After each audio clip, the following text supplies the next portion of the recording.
Children's, ठीक है। जितनी भी प्रॉब्लम्स हमारे बच्चों के साथ होते हैं, जिसमें कॉन्जेनाइटल इश्यूज भी हो सकते हैं और आफ्टर बर्थ इश्यूज भी हो सकते हैं, वो सारे हम पीडियाट्रिक रिहैबिलिटेशन के जरिए सॉर्ट आउट करते हैं। ऑब्जेक्टिव्स में आप देखेंगे introduction of paediatric rehabilitation, development of milestones, primitive reflexes और सम स्पेसिफिक डिसऑर्डर्स। कुछ डिसऑर्डर्स हैं जिनको हम आइडेंटिफाई करेंगे और उनको डिटेल में थोड़ा सा पढ़ेंगे। अच्छा, आपकी जो by the end of the session है, इसके अंदर understanding basic concept of paediatric rehabilitation, appreciate the process of paediatric rehabilitation, know how to deal with childrens, discuss about basics of pediatric rehabilitation, describe the service developmental milestones of children and explain the process of dealing with children, ठीक है। अब सबसे पहले हम बात करते हैं paediatric rehabilitation की। Pediatric rehabilitation is a form of rehabilitation which focuses specifically on the needs of children and utilizes approaches to address the prevention, diagnosis, treatment and management of congenital and childhood onset physical impairment, ठीक है। Children से related जितने भी problems होंगे, congenital problems वो problems होते हैं जो बच्चों के बर्थ के साथ उनके अंदर मौजूद होते हैं, और चाइल्डहुड ऑनसेट के अंदर अगर कोई और फिजिकल इम्पेयरमेंट उनके साथ हो रही है तो वो सारी चीज़ें हम फोकस करेंगे कि वहाँ पे बच्चों के किस तरह की नीड्स हैं, वहाँ पे अप्रोचेस हमें कहाँ पे देखने होंगे, एड्रेसेस होंगे हमारे प्रिवेंशन की तरफ, डायग्नोसिस की तरफ, ट्रीटमेंट और मैनेजमेंट। ये वो सारी चीज़ें हैं जहाँ पे हम बच्चों को रिहैबिलिटेट करने के लिए उससे पहले असेस करते हैं और उनकी एक ट्रीटमेंट मैनेजमेंट का गोल बनाते हैं, ठीक है। सर्विसेज जो कि पीड्स रिहैब के ज़रिए बच्चों को दी जाती है, उसमें इवैल्यूएशन एंड असेसमेंट। जाहिर सी बात है, जब तक कोई भी चीज़ हम इवैल्यूएट नहीं करेंगे, असेस नहीं करेंगे, हम आगे उसका कोई एक अच्छा पर्टिकुलर इवैल्यूएशन नहीं बना सकते, या हम ये सजेस्ट नहीं कर सकते कि आया इस बेबी के साथ प्रॉब्लम क्या है, तो अब हम उसके साथ किस तरह का ट्रीटमेंट अटैच कर सकें। ट्रीटमेंट डिज़ाइन जाहिर सी बात है स्पेसिफिक होता है, जिस तरह से हमने कई बार बात करी है कि पेशेंट टू पेशेंट वेरी करते हैं, इसी तरह से चिल्ड्रन टू चिल्ड्रन बहुत ज़्यादा वेरी करता है, क्योंकि यहाँ पे जो है हमें बहुत सारी चीज़ें फोकस करनी होती हैं। सबसे ज़्यादा जो चीज़ हमें फोकस करनी होती है वो उन बच्चों का टॉलरेंस भी होता है, उसके साथ बच्चों की आपके साथ कोलैबोरेशन कैसी है, बच्चों की अटैचमेंट कैसी है। बच्चे इतने आराम से आपको ट्रीटमेंट की इजाज़त नहीं देते, ख़ासकर फिज़िकल थेरेपी, ऑक्यूपेशनल थेरेपी, जहाँ पे पेशेंट के साथ अटैच होकर बाकायदा उसकी एक्सरसाइज प्रोग्राम को अचीव करना होता है। वहाँ पे बच्चों के हमें जो कहना चाहिए बिहेवियर्स है ना, उनके ऊपर फोकस करके बहुत ज़्यादा काम करना होता है। हमें ये देखना होता है कि आया बच्चा जो है वो अग्री भी कर रहा है अपने साथ ही चीज़ें जो है अटैच करने को या नहीं। पहले बच्चे के साथ दोस्ती करनी पड़ती है, उसके साथ जो है वो थोड़ा सा रिलेशनशिप अच्छे स्ट्रॉन्ग करने पड़ते हैं, उसके बाद हम उसके साथ बहुत सारे प्रोग्राम्स के साथ या बहुत सारी जो एक्सरसाइजेज हैं उनके साथ अटैच हो सकते हैं। इंडिविजुअलाइज एक्सरसाइज प्रोग्राम डिज़ाइन, मैंने जैसे अभी पहले कहा कि हर बच्चे का एक इंडिविजुअलाइज एक्सरसाइज प्रोग्राम डिज़ाइन करना पड़ता है। हर बच्चा मिजाज के तौर से दूसरे बच्चे से मुख्तलिफ होता है, मतलब उसके बिहेवियरल इशूज़ अलग होंगे, उसके जो मसल्स की टोन्स होंगी वो डिफरेंस होंगी, उसकी जो अपेयरेंस आ रही होगी वो डिफरेंट होगी। उसके साथ साथ फैमिली और जो पेशेंट की खुद की एजुकेशन में बहुत ज़रूरी होती है। अगर कि बच्चा इतना बड़ा है कि वो आपकी बात समझ सकता है, तो उसको उसकी प्रॉब्लम के बारे में थोड़ा सा समझा के और बताना कि वो अपनी किस किस तरह से और किन लेवल्स पर क्योर कर सकता है। उसके अलावा फैमिली को ये चीज़ सिखाना कि उसको किस तरह से ट्रीट करना है, उन्होंने घर में उसके साथ किस तरह का बिहेवियर रखना है। Collaboration with other our team members, जो आपके दूसरे टीम मेंबर्स हैं उनके साथ मिलकर एक अच्छा रिहैब प्रोग्राम डिज़ाइन करना उस बच्चे के लिए। ऐसा ना हो कि आप अपने तौर से तो सारी एफर्ट्स करते जा रहे हैं और दूसरे जो टीम मेंबर्स हैं उनको फोकस नहीं कर रहे, तो आपका प्रोग्राम कहीं और जा रहा है, उनका प्रोग्राम कहीं और जा रहा है, ऐसा भी नहीं चाहिए। बल्कि फोकसिंग आप लोग की सबकी बहुत अच्छी होनी चाहिए कि एक पर्टिकुलर पे हो, क्योंकि जब भी हम बच्चों के लिए कोई भी एक्सरसाइज प्रोग्राम डिज़ाइन करते हैं तो हमारे दो तरह के गोल्स होते हैं, एक होता है शॉर्ट टर्म गोल्स, एक होते हैं long term goals. Short term goals के अंदर हम वो चीज़ें अचीव करते हैं जो हम देखते हैं कि हम ये जल्द अचीव कर सकते हैं। फॉर सपोज जो बच्चों के माइलस्टोन्स हैं, डेवलपमेंटल माइलस्टोन्स के अंदर जो चीज़ सबसे पहले मिस हो रही है, हम कोशिश करेंगे कि हम सबसे पहले उसको अचीव करने की कोशिश करें, ठीक है। आगे हम अभी डेवलपमेंटल माइलस्टोन्स पढ़ेंगे तो मैं आप उसके अंदर आपको और थोड़ी सी चीज़ें इसके अंदर डिटेल कर देती हूँ।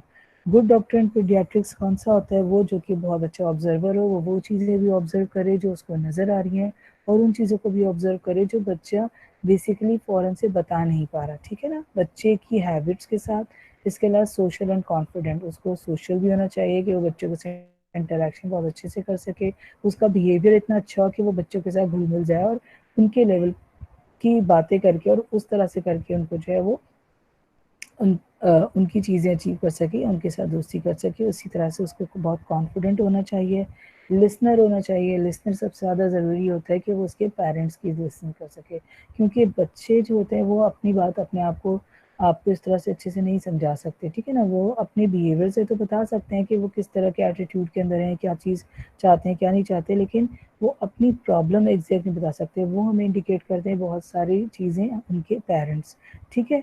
उसके अलावा लाइक चैलेंजेस, अगर कोई चैलेंज आपको नज़र आ रहा है तो उन चीज़ों को एक्सेप्ट करना भी जो है वो एक हमारे गुड पीडियाट्रिशियन का काम होता है कि क्या चीज़ आपको ऐसी लग रही है जो एक्सेप्टेबल नहीं है और आप उसको जो है आगे बढ़कर अचीव करना चाहें। डेडिकेटेड, ज़ाहिर सी बात है, अपने वर्क टूवर्ड्स डेडिकेशन बहुत ज़्यादा मायने रखती है। इसी तरह एम्पैथेटिक, उसका अंदर थोड़ा सा एक हमदर्दी का जज्बा होना चाहिए, क्योंकि बच्चों को लेके जो है ना थोड़े से पेरेंट्स भी बहुत ज़्यादा टची होते हैं, और आप भी जब तक उन बच्चों के साथ थोड़ा सा अपना बिहेवियर डाउन नहीं रखेंगे तो आप भी उनसे बहुत अच्छे तरीके से कंसर्न नहीं कर सकते और उनकी जो आपकी कंसल्टेशन है वो कंप्लीट नहीं हो सकती। तो इसलिए थोड़ा सा आपको डाउन भी होना चाहिए, ठीक है। डेवलपमेंटल माइलस्टोन्स की हम बात करते हैं, अगर हम डेवलपमेंट माइलस्टोन्स की बात करते हैं तो वहाँ पे हम ये चीज़ें देखेंगे कि क्या क्या चीज़ें एट विच एज के ऊपर बच्चों के अंदर अचीव हो जानी चाहिए, और अगर वो चीज़ें अचीव नहीं है तो फिर उनकी वजह से प्रॉब्लम्स होते हैं, और वहाँ पे हम बच्चों को आइडेंटिफाई करते हैं कि ये चीज़ यहाँ पे मिसिंग हो रही है, तो यकीनी तौर से बच्चा किसी ना किसी प्रॉब्लम का शिकार है, ठीक है। डेवलपमेंट माइलस्टोन्स के अंदर हम सबसे पहले देखेंगे कि किस एज के अंदर कौन से माइलस्टोन अचीव होते हैं हमारे ग्रॉस मोटर फंक्शंस के अंदर। ग्रॉस मोटर फंक्शंस वो फंक्शंस होते हैं जो हमारे बिग फंक्शंस होते हैं, जिसको हम आराम से परफॉर्मेंस के तौर पर देख सकते हैं, ठीक है। 3 मंथ्स के अंदर नेक होल्डिंग हमें अचीव हो जानी चाहिए। अगर कि हमारा कोई भी ऐसा चिल्ड्रन है जो कि 3 मंथ्स की एज पर पहुंचा है और नेक होल्डिंग पर नहीं आ रहा है, mean something wrong is there.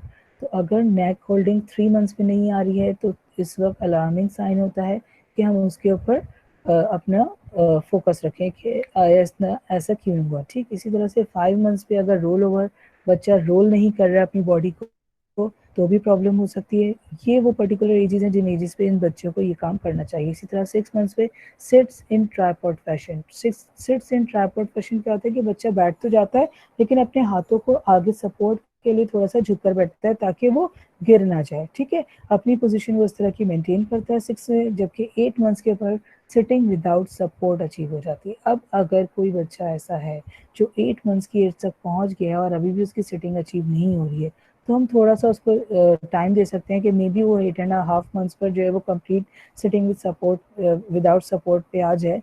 लेकिन अगर वो ऐसा नहीं हो रहा है और आगे चल जाते तो फिर यहाँ जो है वो अलार्मिंग साइन होता है कि हम उसके ऊपर फ़ौरन से फोकस करें। इसी तरह से 9 मंथ्स के ऊपर स्टैंड विद सपोर्ट जो है अचीव हो जाता है। 12 मंथ्स की एज पे creeps well, walks but falls, stands without support. Creeps well यानी अपने आप को घसीटना शुरू कर देता है, वॉक करता है लेकिन फॉल्स आते हैं बहुत ज़्यादा, सही तौर से कर नहीं पाता, डर भी होता है उसके अंदर थोड़ा सा, लेकिन स्टैंडिंग कर लेता है विदाउट सपोर्ट में, ठीक है। बहुत सारे बच्चे ऐसे भी होते हैं जो 9 मंथ्स की एज के ऊपर ही स्टैंडिंग करने लगते हैं बहुत अच्छी विदाउट सपोर्ट, और 12 मंथ्स तक आते आते उनकी बहुत अच्छी वॉक भी आ जाती है। तो जिस तरह से हम बात करें कि डिलेड माइलस्टोन, इसी तरह से हमारे कुछ बच्चे जो है वो इतने एक्टिव होते हैं कि वो थोड़ा जल्दी जो है वो इन सब चीज़ों को अचीव कर लेते हैं, ठीक है ना। तो ज़रूरी नहीं है कि अगर 9 मंथ्स की एज से पहले बच्चा जो है वो खड़ा होने लगा है या 12 मंथ से पहले उसने वॉक शुरू कर दिया है तो वहाँ पे कोई अलार्मिंग साइन है। वो तो एक अच्छा गुड साइन है कि बच्चा जो है वो सीखने के अमल के अंदर थोड़ा फास्ट है या तेज़ है, ठीक है।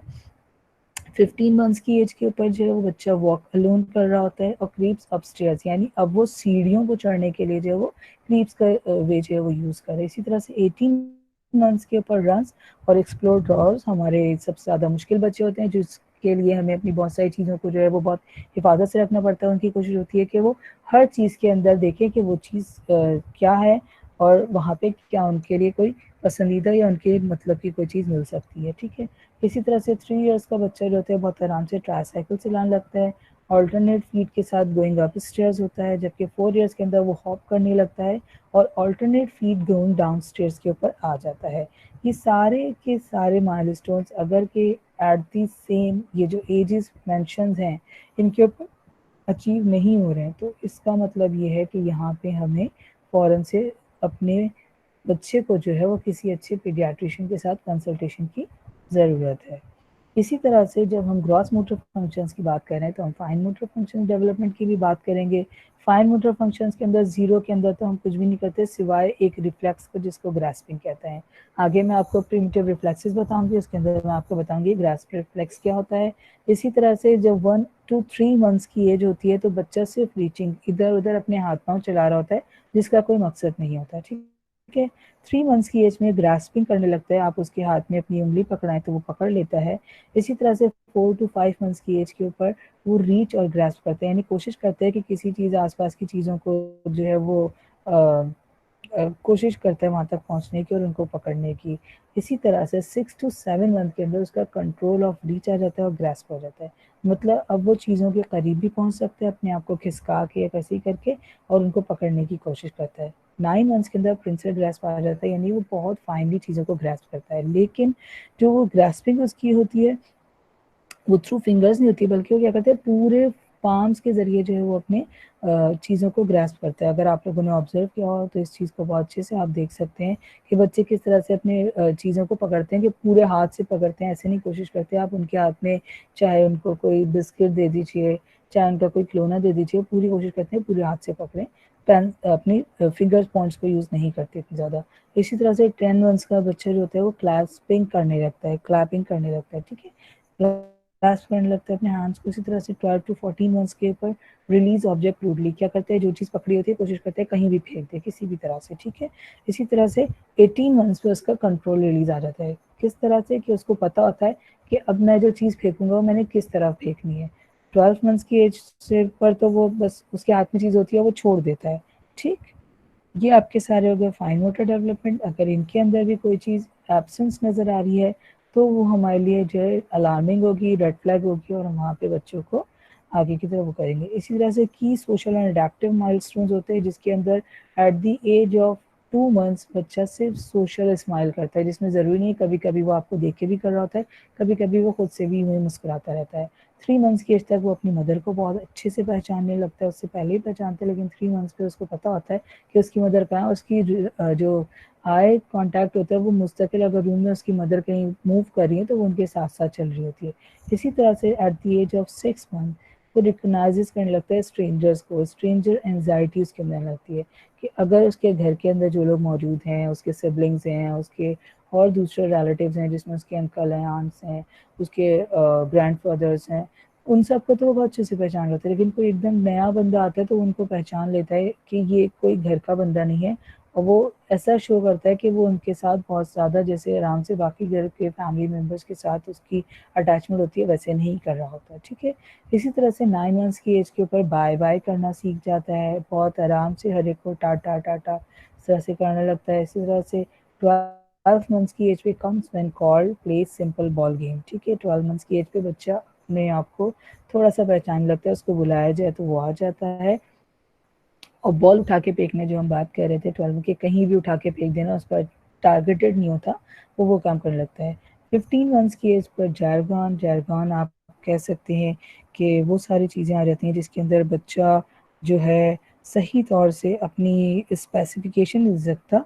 इस इसको एक्सप्रेस आप इस तरह से कर सकते हैं कि अ, अपनी एक्सप्रेशन को वो सही से समझा नहीं पाता, लेकिन उसके अंदर के थोड़े थोड़े से आपको लगने लगता है कि गुस्सा या कोई चीज़ों की मांगना चीज़ें इस तरह की होती है, लेकिन वो सही तरह बता नहीं पा रहा होता कि वो चाहता क्या है। भूख लगती है उसको भी एक्सप्रेस नहीं कर पा रहा होता, प्यास लग रही है, लेकिन वो इरिटेटिंग अपने आप को इस तरह से ज़ाहिर करता है कि दूसरे समझ लें कि उसको किसी चीज़ की नीड है या एटलीस्ट उसकी मदर इस चीज़ को ऑब्जर्व कर सके। 18 मंथ्स के अंदर कॉपीज करते हैं अपने पेरेंट्स की टास्क को कि वो क्या कर रहे हैं या किस तरह की चीज़ें, या हम उसको कोई चीज़ सिखाएं तो वो उसको कॉपी करने लगता है। इसी तरह से 2 इयर्स का बच्चा जो होता है वो आपके फूड ड्रिंक और टॉयलेटिंग के लिए बोलने लगता है कि मुझे खाना चाहिए या भूख लगी है या पानी चाहिए मम मम इस तरह से करके, या टॉयलेट ट्रेन भी हो जाते हैं तो वो उस चीज़ को आपको नोटिफाई करने लगते हैं।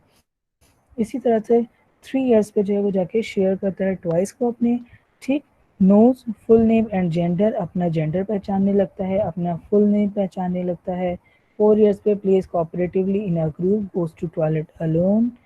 5 years help in household task, dressing and undressing के अंदर अपने आप को जो है वो पार्टिसिपेट करने लगता है। इसी तरह से हमारे कुछ स्पीच माइलस्टोन्स होते हैं जिसके अंदर डेवलपमेंटल माइलस्टोन्स में 3 मंथ्स के अंदर अगर देखा जाए तो बच्चे से कूइंग और गार्गलिंग वाली आवाज़ें निकाल रहे होते हैं, कोई सही वो नहीं होता।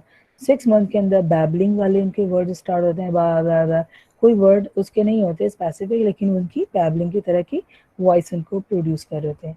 इसी तरह से जब वो 12 मंथ्स तक पहुंचते हैं तो यूजुअली फर्स्ट वर्ड सीखने लगते हैं, मामा, दादा, बाबा, इस तरह के वर्ड जो होते हैं वो सीखने लगते हैं। 18 मंथ्स की एज के ऊपर तकरीबन 5 से 40 वर्ड्स होते हैं जो बच्चे सीख जाते हैं। 2 इयर्स के ऊपर 150 से 300 वर्ड्स और 2-3 सेंटेंसेस जो कि छोटे छोटे सेंटेंसेस होते हैं वो भी बच्चे बोलने लगते हैं। अगर के बच्चा 18 मंथ से 2 इयर्स के दरमियान बोलने लगता है थोड़ा बहुत एक दो वर्ड भी, इट्स वेल एंड गुड।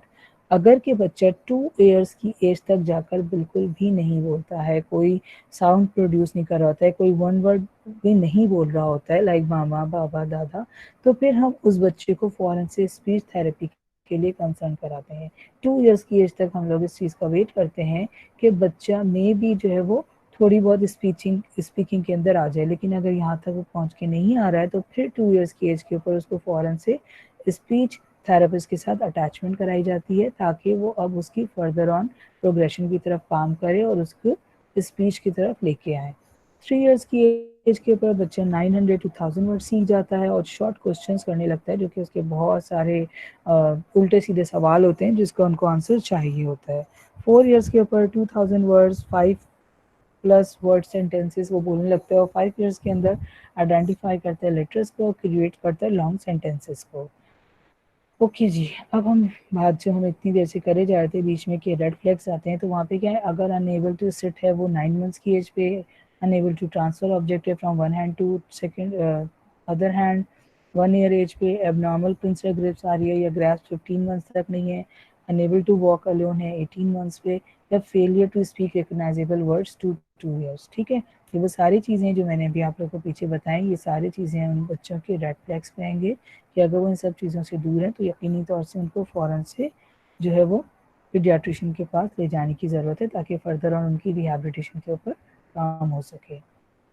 बात करते हैं प्रिमिटिव रिफ्लेक्सेस की।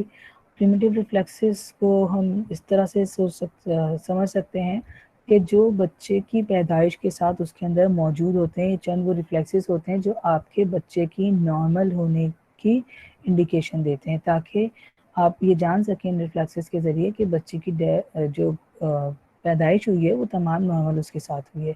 अब ये कुछ स्पेसिफिक रिफ्लेक्सेस होते हैं जो कि कुछ एज के बाद खुद ही बॉडी से विड्रॉल कर जाते हैं या डिमिनिश हो जाते हैं। ठीक है, इनकी किस तरह से की जाती हैं, क्या होते हैं, मैंने कोशिश की थी कि इसको मैं अलग अलग करूं लेकिन वो बहुत बड़ा लेक्चर बन रहा है और बहुत तवील हो रहा था, तो मैंने एक ये स्लाइड इसको किया है ताकि इसी के ऊपर हम देख के इसको समझ सकें। ठीक है, पामर ग्रेस्प है जिसके अंदर हम बच्चे को 3 to 4 मंथ्स की एज पर देखते हैं और उसी में ये इसके अंदर जो है वो डिमिनिश हो जाती है। ठीक है, होता क्या है इसके अंदर कि आप बच्चे के हाथ में अपनी उंगली पकड़ाते हैं और वो उसको फ़ौरन से पकड़ लेता है। Place your fingers into the baby's hand and press against the palmar surface, the baby will flex all fingers to grasp your fingers. ठीक, फ़ौरन से आपकी फिंगर को पकड़ लेती है। इसी तरह से अगर आप प्लांटर ग्रास्प रिफ्लेक्स देखें तो वो आप करते हैं बच्चे के सोल ऑफ फुट के ऊपर, जब आप बेस के ऊपर टच करते हैं तो फ़ौरन क्या करता है, अपने टोस को कर्ल्स कर लेता है। ये भी आपके बर्थ से मौजूद होता है और 6 to 8 मंथ्स की एज पर ख़त्म हो जाता है।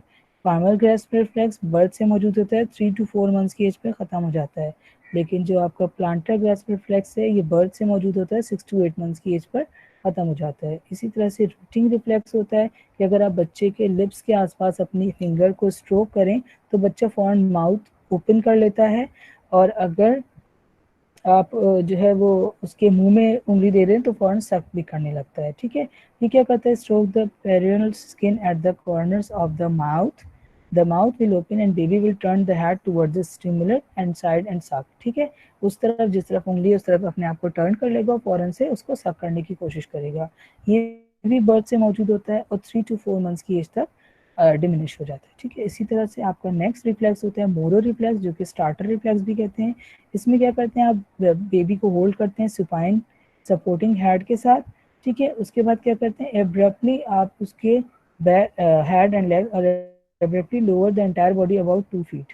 ठीक है, arms abduct and extended, hands and open legs flex baby में क्राई। ठीक है, क्या करते हैं, बेबी को होल्ड किया, ठीक है, और उसके बाद क्या किया, उसको थोड़ा सा ऊपर करके थोड़ा सा ऊपर उठाया उसको, तो उसके बाद क्या होता है, यानी उसके हैंड जो है एक आपका उसके सर के नीचे होगा, दूसरा जो है आपकी उसकी बैक के नीचे होगा। जब आप उसको थोड़ा सा उठाएंगे तो बेबी फॉन क्या करेगा, अपने सारे हाथ पैरों को एक्सटेंशन की तरफ ले जाएगा और उसके बाद फौरन ही अपने लेग्स को फ्लैक्स कर लेगा और उसके बाद रोने लगेगा। ये भी बर्थ पे मौजूद होता है और 4 मंथ्स की एज पर ख़त्म हो जाता है। इसको मोरो रिफ्लेक्स भी कहते हैं और स्टार्टर रिफ्लेक्स भी कर रहे हैं। ठीक है, इसी तरह से एसिमेट्रिकल टोनिक नेक रिफ्लेक्स होता है, जिसके अंदर हम बच्चे के हेड को जो है वो एक साइड के ऊपर टर्न करते हैं। तो जिस साइड पे हम हेड को टर्न करते हैं वहाँ पे क्या होता है कि उसको टर्न करा के उसके जो जॉ है उसको होल्डिंग कराने की कोशिश करते हैं उसके जॉ तक। तो उसके जो आर्म्स और लेग्स होते हैं जिस साइड के ऊपर आप उसको टर्न कर रहे होते हैं वो जो है एक्सटेंशन में चल जाते हैं, जबकि ऑपोजिट वाले जो होते हैं फ्लेक्स के ऊपर आ जाते हैं। ठीक है, यानी आपने अगर उसको राइट साइड के ऊपर उसके हेड को टर्न किया और उसके चिन को उसके शोल्डर तक जो है वो उसके जॉ वाली उसको रोकने की कोशिश करी, तो उसका जो राइट हैंड साइड के जो अपर लिम और लोअर लिम होगा उसके अंदर एक्सटेंशन आ जाएगी, जबकि जो अपोजिट साइड यानी लेफ्ट हैंड साइड का जो आपका अपर लिम और लोअर लिम होगा वहाँ पे फ्लेक्शन आ जाएगी। ठीक है, ये भी बर्थ पे मौजूद होता है, 2 मंथ्स की एज के अंदर डिमिनिश हो जाता है। इसी तरह से आपका दूसरा रिफ्लेक्स होता है ट्रंक, जिसको गैलेंट रिफ्लेक्स भी कहते हैं, ट्रंक इनकुलेशन भी कहते हैं इसको। ठीक है, इसमें क्या होता है, सपोर्ट करते हैं बॉडी बेबी को प्रोन के अंदर और उसके बाद उसके बैक के ऊपर स्ट्रोक करते हैं। जब हम बैक पे स्ट्रोक करते हैं तो स्पाइन क्या करता है, कर्व कर लेता है टुवर्ड्स द स्टिमुलेटेड साइड। जिस साइड पे आप उसकी टर्न करेंगे उस साइड की अपने बैक को जो है वो थोड़ा सा टर्न कर लेगा। ठीक है, ये भी बर्थ पे मौजूद होता है और 2 मंथ्स की एज के ऊपर खत्म हो जाता है, गैलेंट रिफ्लेक्स कहलाता है। इसके बाद हम बात करते हैं लैंडियो रिफ्लेक्स की। लैंडियो रिफ्लेक्स जो होता है उसमें क्या करते हैं, सुपीने सस्पेंड करते हैं बॉडी को, बेबी को लटकाने की तरह से ना, और उसके बाद क्या करते हैं, उसका हेड को जो है वो प्रोन करते हैं। तो क्या करता है, head will lift up and the spine will straight. क्या करते हैं, अपनी बैक को स्ट्रेट कर लेता है और अपने हेड को उठाने की कोशिश करता है। ये भी बर्थ पे मौजूद होता है और 6 मंथ्स की एज में खत्म हो जाते हैं। क्या करते हैं, सस्पेंड किया बेबी को, अपने हाथों से उठा के उसको इस तरह से लटकाया प्रोन पोजिशन में उल्टे, और उसके बाद क्या किया, उसके हेड जो है फौरन ही वो क्या करता है, ऊपर उठाने की कोशिश करते हैं और अपनी स्पाइन को स्ट्रेट कर लेता है। ठीक है, इसी तरह से एक आपका रिफ्लेक्स होता है पैराशूट रिफ्लेक्स। उसके अंदर क्या करते हैं, उसके अंदर भी बॉडी बेबी को सस्पेंड करते हैं, प्रोन करते हैं और स्लोली से लोअर डाउन की तरफ लेके आते हैं। ठीक है, head towards the surface. Slowly जब उसका वापस देखेंगे तो फॉर्न क्या करता है, अपने सारे आर्म्स और लेग्स को जो है वो प्रोटेक्टिव उसके अंदर एक्सटेंशन पे ले जाता है। ठीक है, ये एक इस तरह का तरीका होता है कि आप बच्चे को उठाएंगे और उसको थोड़ा सा इस तरह से प्रिटेंड कराते हैं जैसे आप उसको हल्के से गिरा रहे हैं, तो फॉन्ट क्या करता है, अपनी बॉडी को एक्सटेंशन में ले जाता है बचाने के लिए। ये वो वाहिद रिफ्लेक्स है जो आपके 8 मंथ्स की एज के अंदर अपेयर होता है और जिंदगी में कभी भी डिसअपेयर नहीं होता।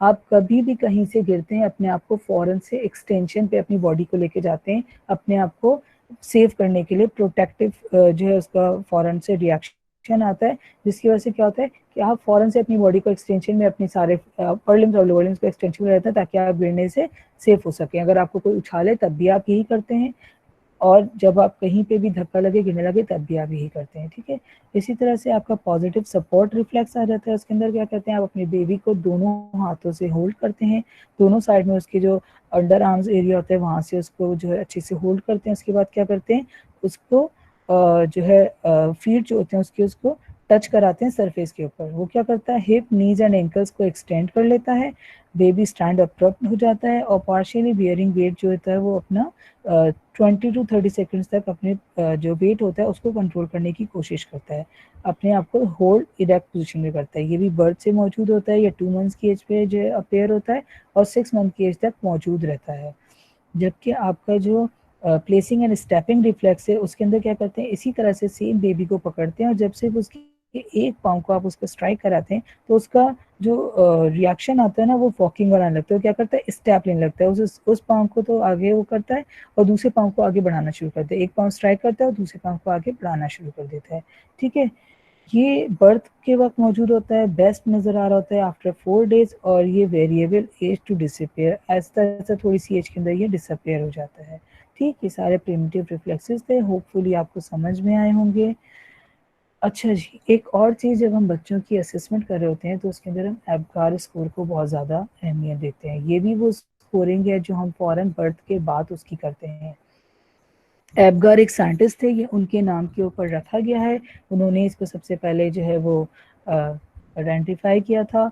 इसके अंदर क्या होता है, सबसे पहले हम बच्चे के फर्स्ट मिनट के बाद उसके ये सारे साइंस जो होते हैं, इसमें heart rate, respiratory effort, muscle tone, reflex, irritability और कलर, इन सारी चीज़ों को चेक करते हैं। और उसके बाद उसकी जो बर्थ के 5 मिनट्स के बाद इसको अगेन हम जो है रीचेक करते हैं। ठीक है, अब जब हम बर्थ के फ़ौरन बाद इसको चेक करते हैं तो देखें इसके अंदर हार्ट रेट पे लिखा रहा है, अगर एब्सेंट है तो हम यहाँ पे 0 मार्क कर देंगे, लेस देन 100 है तो हम यहाँ पे 1 दे देंगे, और ओवर 100 है तो 2 दे देंगे। ठीक है, जो हम लोग की जो ये यहाँ पे चार्टिंग दी हुई है, ये बिल्कुल एग्जैक्ट चार्टिंग है। जो स्कोर होना चाहिए वो यही होता है। अगर आपने कभी वार्ड के अंदर, आप लोग यकीनी तौर से गए होंगे गायनी वार्ड के अंदर, अगर आपने देखा हो, अगर आपका वो मॉड्यूल हो गया या नहीं हुआ, तो नेक्स्ट जब भी आप जाएंगे तो आप देखिएगा जहाँ भी बच्चों की बर्थ के वो दिया हुआ होता है, उसके आगे उसका एबगार स्कोर जो है ना वो 6/10 इस तरह से दिया हुआ होता है कि वो क्या उसका टोटल जो है वो स्कोरिंग आ रहा है, वो वहाँ पे दिया हुआ होता है। तो उससे पता चल जाता है कि बच्चा at the time of birth कितना ज़्यादा एक्टिव है, जिसके अंदर हार्ट रेट आपका एब्सेंट लेस देन 100 या ओवर 100 आ सकता है। रेस्पिरेटरी एफर्ट्स जो होती हैं उसकी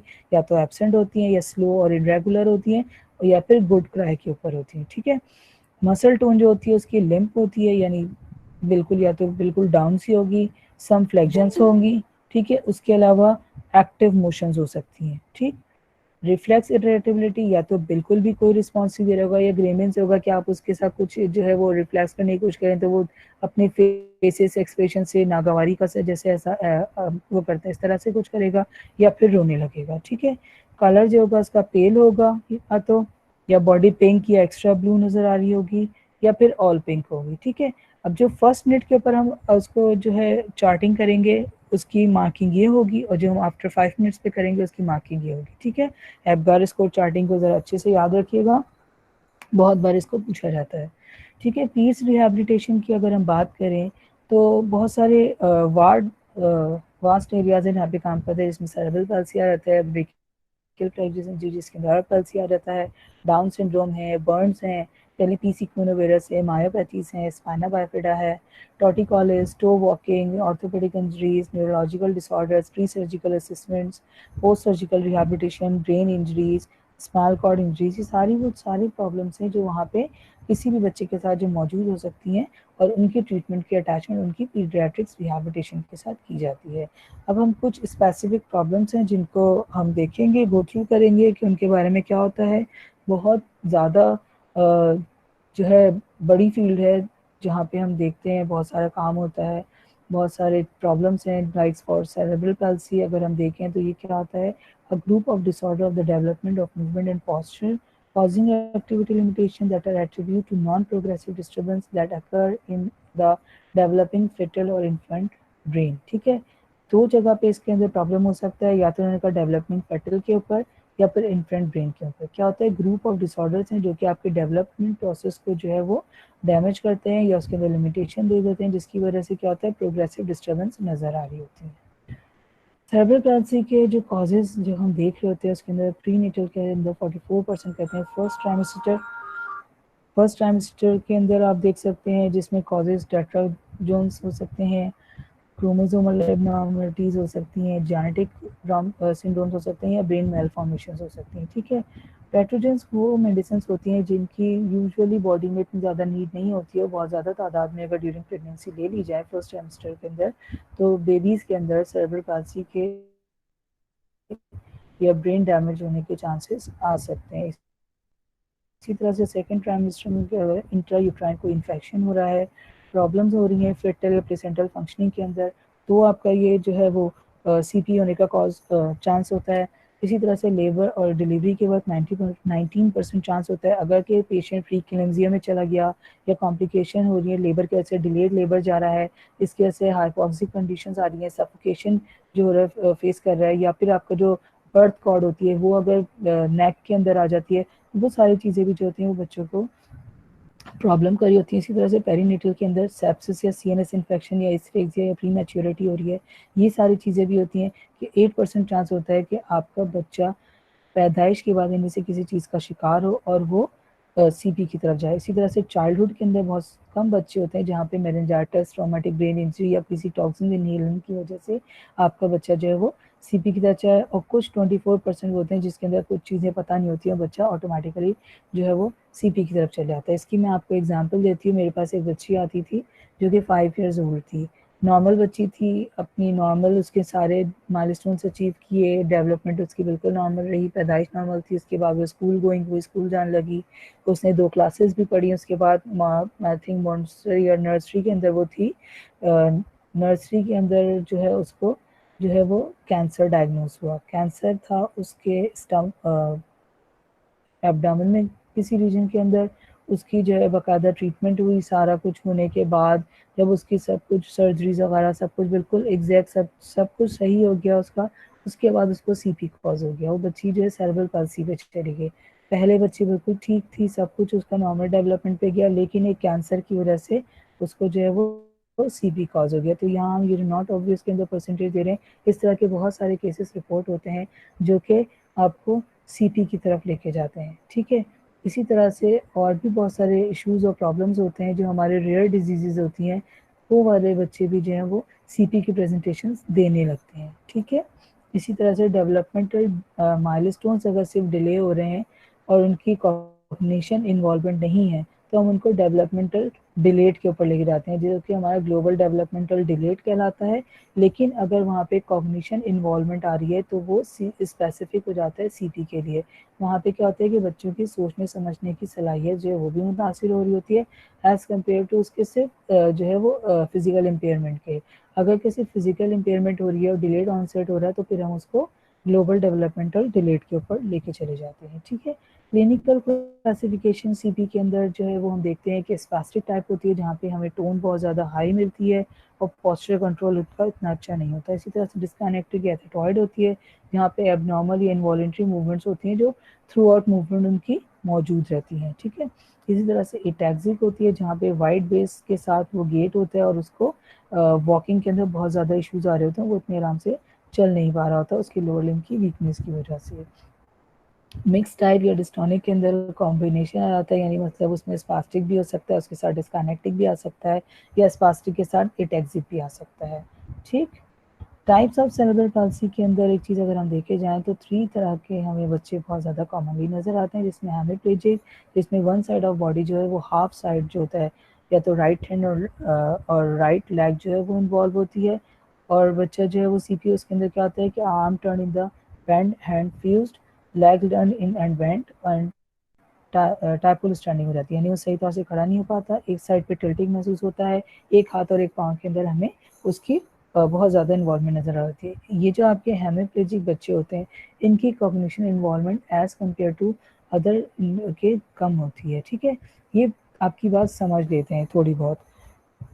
जबकि जो डायप्लेजिक होते हैं उनके अंदर क्या होता है कि बोथ लेग्स जो होते हैं वो इन्वॉल्व होते हैं, बोथ लोअर लिम्स इन्वॉल्व होते हैं, और कभी कभी उनके जो थोड़ी बहुत पैरालिसिस होती है उनके पामस या रिस्ट तक जो है वो महसूस हो रही होती है। हमें पता चला होता है कि ग्रेस्पिंग के अंदर उनको कुछ इश्यूज आ रहे होते हैं।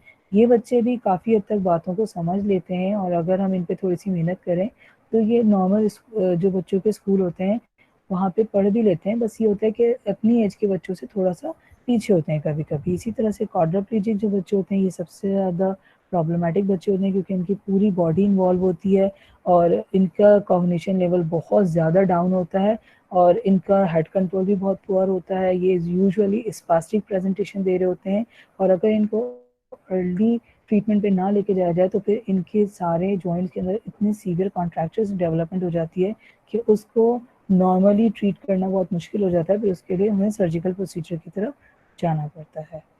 डायग्नोसिस इसकी ऑब्जेक्टिव डायग्नोसिस के अंदर अगर एब्सेंस ऑफ प्रिमिटिव रिफ्लेक्सेस या विड्रॉल उनका ड्रेन डिलेड हो रहा है तो हम देख सकते हैं डिलेड माइलस्टोन्स हैं या कि एबनॉर्मल टोन है। जबकि सब्जेक्टिव के अंदर हम इनको ब्रेन स्कैन्स के ऊपर लेके जा सकते हैं। ईईजी होता है इलेक्ट्रोएंसेफेलोग्राम, जिसके अंदर इनके जो मसल्स की टोन होती है उसके ऊपर जो है वो देखी जाती है कि किस तरह की चीज़ें आ रही हैं। वहाँ पे सीजर्स तो मुस्तकिल महसूस नहीं हो रहे, एपिलेप्टिक अटैक्स बहुत ज़्यादा अटैच तो नहीं है। उसके अलावा कुछ डिफरेंट टाइप के ब्लड टेस्ट भी जो है वो करवाए जाते हैं।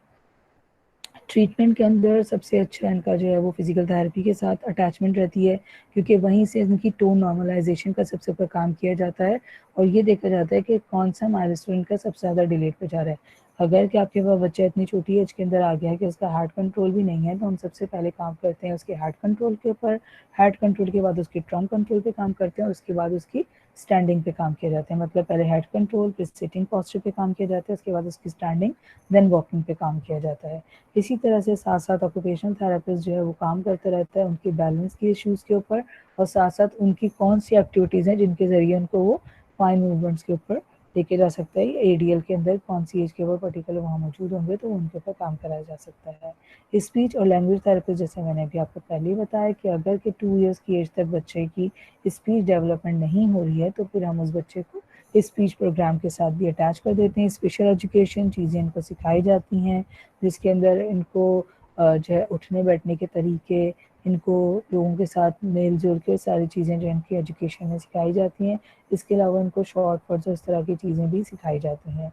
सर्जिकल इंटरवेंशन, जैसे मैंने कहा कि अगर कोई बच्चा है जिसको बहुत लंबे अरसे तक किसी भी रिहैब प्रोग्राम के साथ अटैच नहीं किया, जिसकी वजह से उसकी बहुत सीवियर कॉन्ट्रैक्चर डेवलपमेंट हो जाती है, तो वहाँ पे हम सर्जिकल इंटरवेंशन कराते हैं। उसके अलावा मेडिकेशन भी दी जाती है, क्योंकि इनको सीजर्स अगर हो रहे हैं, एपिलेप्टिक अटैक्स हो रहे हैं, तो उसके लिए बैकलिन या दूसरी और मेडिसिन होती हैं जिनको दी जाती हैं, ताकि जो है वो इनके एपिलेप्टिक एपिसोड जो होते हैं उनको कंट्रोल किया जा सकते हैं। इसके अलावा ट्रीटमेंट के अंदर देखिए मेडिकेशंस के अंदर इन्होंने दिया हुआ है, जिसमें anticholinergic medication, anti convulsant, anti depressant, anti inflammatory और मसल रिलैक्सेंट दी जाती हैं। जबकि इक्विपमेंट के अंदर इनको बैक्लोफिन पम्प दिए जाते हैं, ताकि इनकी जो सीजर्स वाली बहुत ज़्यादा वो उसको रोका जा सके। फीडिंग ट्यूब्स दी जाती हैं, बहुत सारे बच्चे ऐसे होते हैं कि बहुत ज़्यादा उनके अंदर चोकिंग हो रही होती है, स्वेलिंग के इशूज़ बहुत ज़्यादा आ रहे होते हैं, तो फिर उनको फीडिंग ट्यूब्स वगैरह लगाना ज़्यादा बेहतर होता है। इसके अलावा हेयरिंग डिवाइस, अगर उनका हेयरिंग इशू आ रहा है तो हेयरिंग डिवाइस देंगे। Vagus nerve stimulation, breathing aids अगर उनको हो, और अगर कोई उनके विजन का इश्यूज़ हो तो इन सब चीज़ों के लिए भी उनको इक्विपमेंट्स प्रोवाइड किए जाते हैं। उसके अलावा ऑल्टरनेटिव थेरेपी के अंदर एनिमल असिस्टेड थेरेपी, अगर आपको याद हो मैंने इंट्रोडक्शन के लेक्चर के अंदर आपको दिखाया था, जिसमें हिप्पोथेरेपिस्ट होते हैं जो हॉर्स के ऊपर बिठा के बच्चों के बैलेंस के ऊपर काम कर रहे थे, तो वो उस तरह की डिफरेंट जो है वो मेथड्स होते हैं थेरेपीज़ के। उसके अलावा न्यूट्रिशन के ऊपर देखा जाता है, योगा के लिए इनको किया जाता है।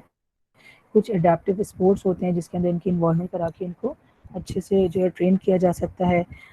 उसके अलावा मसाज थेरेपी इनको दी जा सकती है, बॉडी वर्क इनके ऊपर किया जाता है। दर्द सर्जरीज़ के अंदर अगर इनको जो है बहुत ज़्यादा टाइट सेंस में बैक्लोफिनिक इंसर्शन हो जाती है, गैस्ट्रेंटोलॉजी अगर उनका गैस्ट्रिक का बहुत ज़्यादा इशू आ रहा है, तो मैंने पैग आपको बताया था लगाया जाता है, परक्यूटेनियस एपिगैस्ट्रिक जो लगाया जाता है वो लगाया जाता है। हेयरिंग करेक्शन के लिए दिया जाता है ऑर्थोपेडिक्स, पल्मोनरी, विजन, एसडीआर, ठीक है, ये सारी चीज़ें होती हैं। इसके अलावा थेरेपीज में इनकी physical, occupational, speech, recreational, alternative, behaviour, play, music, art, ये वो सारी थेरेपीज हैं जो हम बच्चों को दे सकते हैं ताकि उनको सही और बेहतर तौर से जो है ट्रीट किया जा सकते और उनको एक अच्छी मीनिंगफुल लाइफ के साथ अटैच किया जा सकते, ठीक है। ओके, नेक्स्ट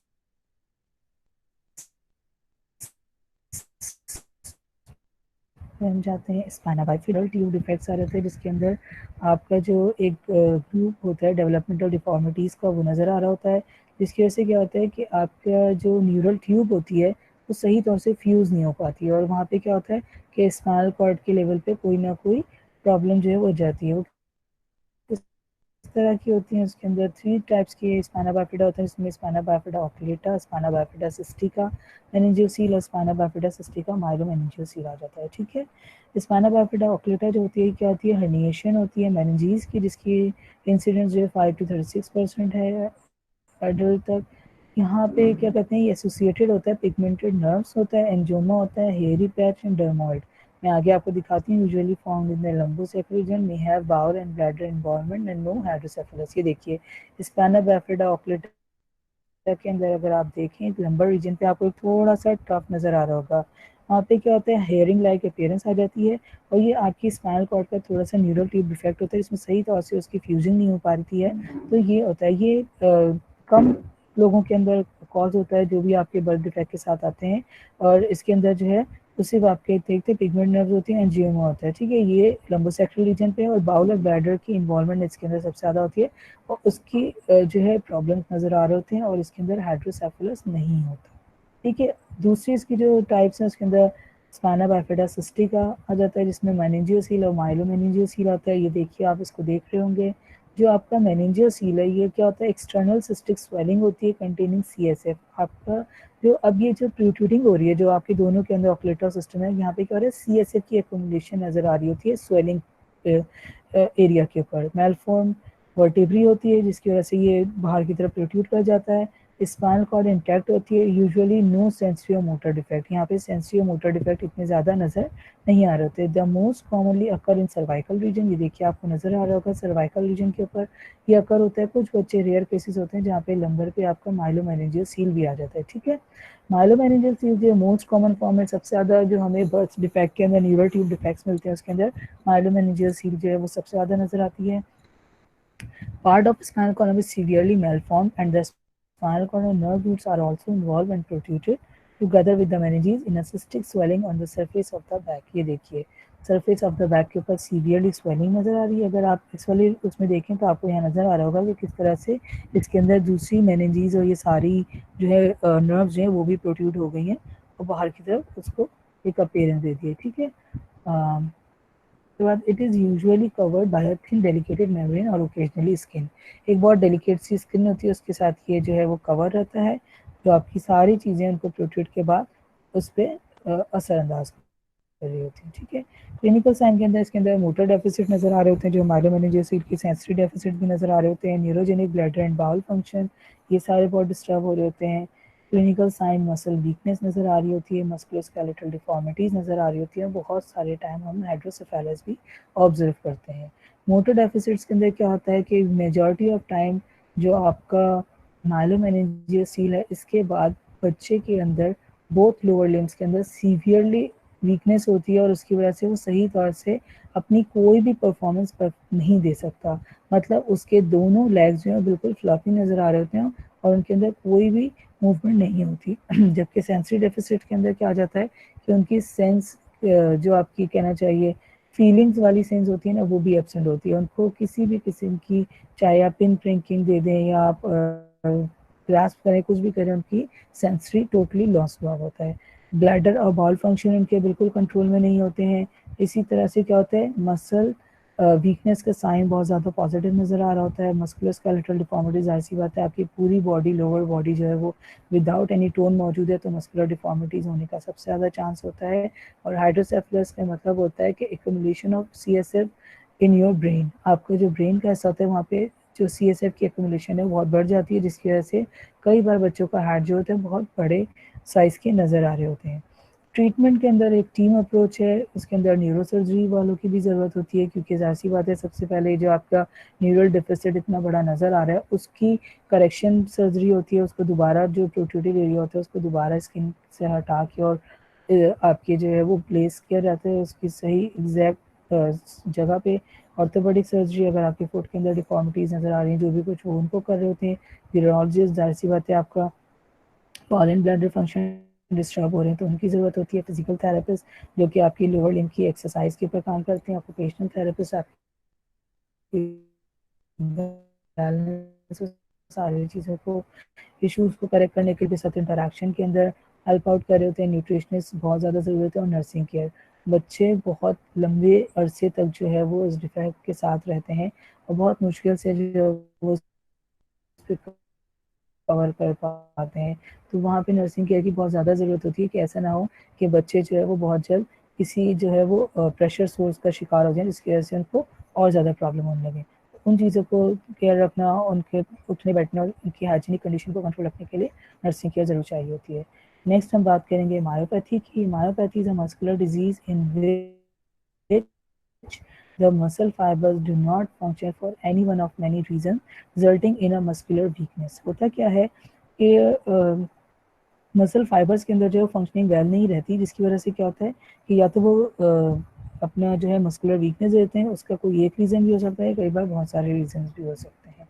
मायोपैथी के अंदर अगर हम देखा जाए तो दो तरह की होती है, कॉन्जेनाइटल और एक्वायर्ड।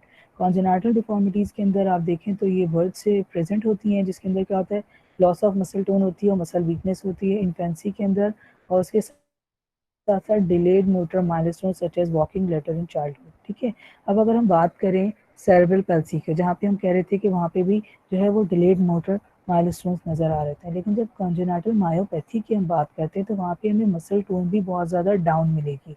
ठीक है ना, और मसल्स की वीकनेस अलग नज़र आ रही होगी। जबकि जो आपके सेरेब्रल पैल्सी के बच्चे होते हैं उनके अंदर इनिशियली हमें ना मसल टोन इतनी डाउन मिल रही होती है, बहुत कम रेयर केसेस ऐसे होते हैं जो कि फ्लैसिड पैरालिसिस के साथ आए, और ना ही वहाँ पे मसल्स की वीकनेस नज़र आ रही होती है, अनकंट्रोलेबल उनकी मूवमेंट भी नज़र आती है। और डिलेड माइलस्टोन हाँ दोनों जगह पे नज़र आ रहे होते हैं, इसी वजह से हमने आपको डिलेड माइलस्टोन बताया कि वो आगे जाके हर हर जगह पे हम देखेंगे कि कहाँ कहाँ किस तरह से बच्चों में प्रॉब्लम नज़र आ रही है। ठीक है, एग्जाम्पल इसके जो है बहुत सारे टाइप के होते हैं, इनको सिर्फ आप नाम से याद रख लीजिएगा, देख लीजिएगा। मैंने इन सबको डिटेल नहीं किया वरना हमारा लेक्चर बहुत ज़्यादा डिटेल्स में चला जाएगा। नाइमलाइन मायोपैथी होती है, मायोट्यूबुलर मायोपैथी होती है, central core myopathy, congenital fibre type destruction and multicore myopathy होती है। इसके अंदर ये यूजुअली इन्फ्लेमेटरी मायोपैथीज होती हैं, ये ज़्यादातर इम्यून सिस्टम की प्रॉब्लम्स की वजह से कॉज होती हैं। अटैक्टिंग जो इसका वो होता है वो मसल्स के ऊपर कर रहा होता है, लीडिंग टू साइंस जो आपके आ रहे होते हैं उन पर इन्फ्लेमेशन मसल भी होता है। क्या करते हैं, मसल्स के कंपोनेंट के ऊपर अपने साइन देके वहाँ पे इन्फ्लेमेशन कॉज कर रहा होता है। तीन टाइप की इसके अंदर होती है, पोलीमायोसाइटिस होती है, डर्माटोमायोसाइटिस होती है और इंक्लूजन बॉडी मायोसाइटिस होती है। पॉलीमायोसाइटिस और inclusion body myositis usually adults को जो है वो इफेक्ट करी होती है, इस वजह से मैंने आगे सिर्फ डर्माटोमायोसाइटिस को डिफाइन किया है। डर्माटोमायोसाइटिस जो होती है वो इन्फ्लेमेटरी मसल कंडीशन होती है, जहाँ पे आपको जो है फेशियल रैश और आपके आई के आसपास रैशेस नजर आते हैं, जिनको हेलोट्रोप रैश कहा जाता है। यूजुअली बच्चे जो है इफेक्ट करते हैं इसके अंदर 5 to 15 ईयर्स, क्योंकि ये डर्मा के साथ कंसर्न कर रही होती है मसल वीकनेस, इसलिए इसको डर्माटोसाइटिस कहा जाता है। इस सेकंड पीक इसका अगर देखा जाए तो फर्स्ट आपका अटैक जो 5 to 15 ईयर्स के अंदर हो रहा है, तो सेकंड इसका जो अटैक होता है वो मिडिल टू ओल्ड एज के अंदर होता है। एसोसिएटेड करता है ये अंडरलाइन मैलिग्नेंसीज के साथ, प्रेजेंट करता है मसल पेन को, प्रॉक्सिमल वीकनेसेस को, और जॉइंट कॉन्ट्रैक्चर भी डेवलप हो जाते हैं इसके अंदर रैपिडली। ठीक, इन्वेस्टिगेशन अगर हम इसकी करवाएं तो उसमें सीरम सी की एलिवेशन नज़र आती है, ईएसआर एलिवेट नज़र आता है। उसके अलावा मसल की बायोप्सी अगर कराई जाए तो वो आपके इन्फ्लेमेटरी प्रोसेस को कंफर्म कर देती है। ट्रीटमेंट इसका इम्यून सप्रेशन दी जा सकते हैं और इसके अलावा फिजियोथेरेपी कराई जा सकती है ताकि कॉन्ट्रैक्चर डेवलपमेंट को हम रोक सकें। उसके बाद हम बात करते हैं टेलीपीस इक्विनोवेरस की।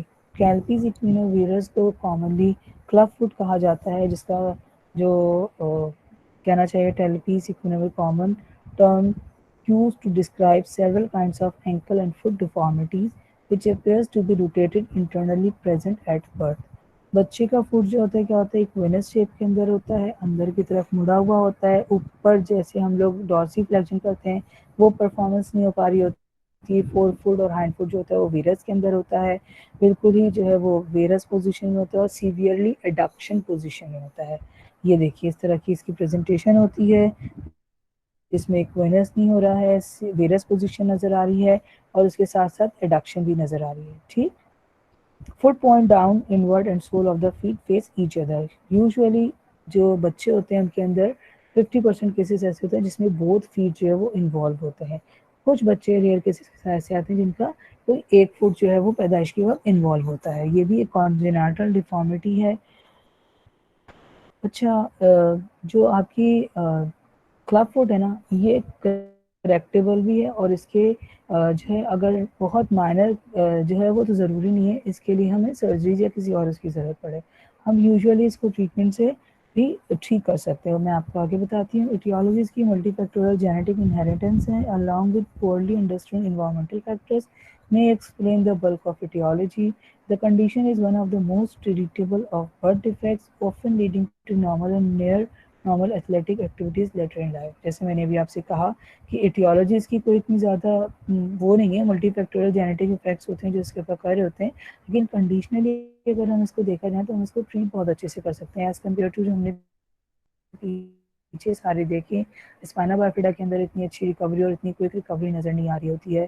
सेरेब्रल पैल्सी बहुत लॉन्ग टर्म प्रोसेस है, जहाँ पे रिहैबिलिटेशन बहुत लंबे लंबे अरसे तक, सालों पे जो है वो हो जाती है। स्पाइना बाइफिडा के अंदर भी मायोपैथी पेशेंट के साथ अटैच हो जाए तो बहुत लंबे अरसे तक उसको लेके सर्व करता है।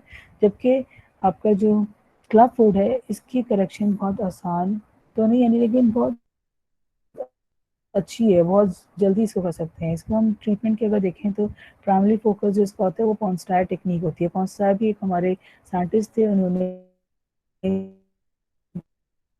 जो